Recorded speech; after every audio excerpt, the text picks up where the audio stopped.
Shalom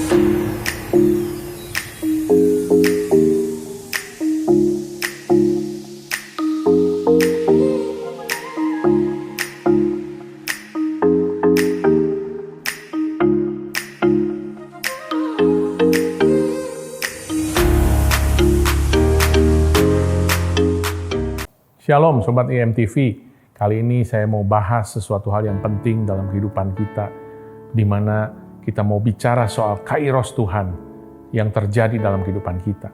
Setiap kita punya tanggung jawab untuk membangun kehidupan kita, baik yang masih kuliah, yang masih single, bekerja, bahkan yang sudah menikah pun. Saya percaya kita semua ingin membangun kehidupan kita. Yang kuliah pengen supaya masa depannya menjadi lebih baik dengan mempersiapkan diri sehingga dia dapat bisa lulus dengan selesai dengan tepat waktu dan juga mendapat pekerjaan.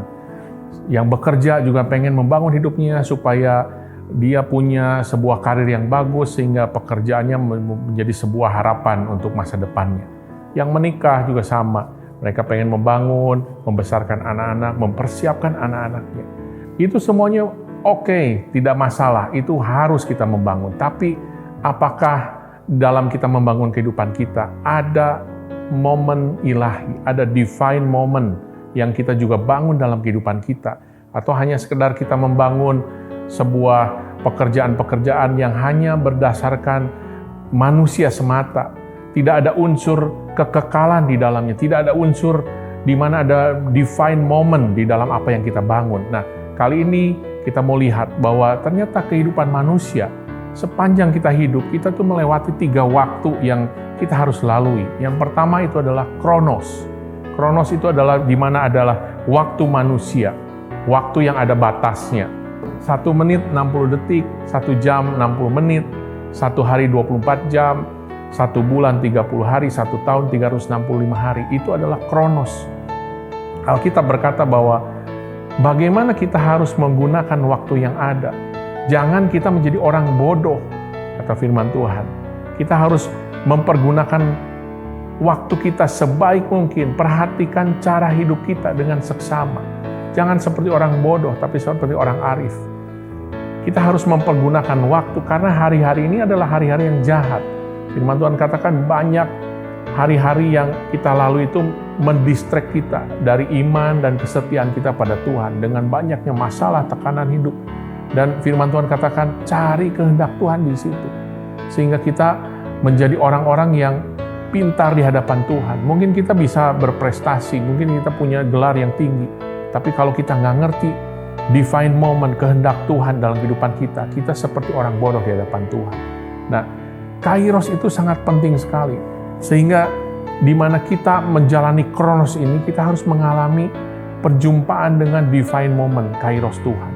Waktu yang kedua adalah bicara soal aion, yaitu waktu yang tidak terbatas, waktu kekekalan.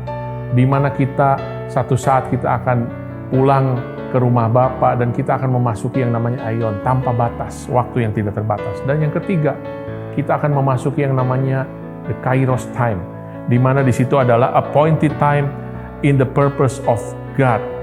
Jadi ada waktu memang yang tertentu yang dipilih di mana kita itu bisa mengalami tujuan Tuhan di dalamnya. Dan dalam kairos Tuhan itu ada 3 macam. Yang pertama adalah opportune time atau kesempatan-kesempatan dalam kehidupan kita.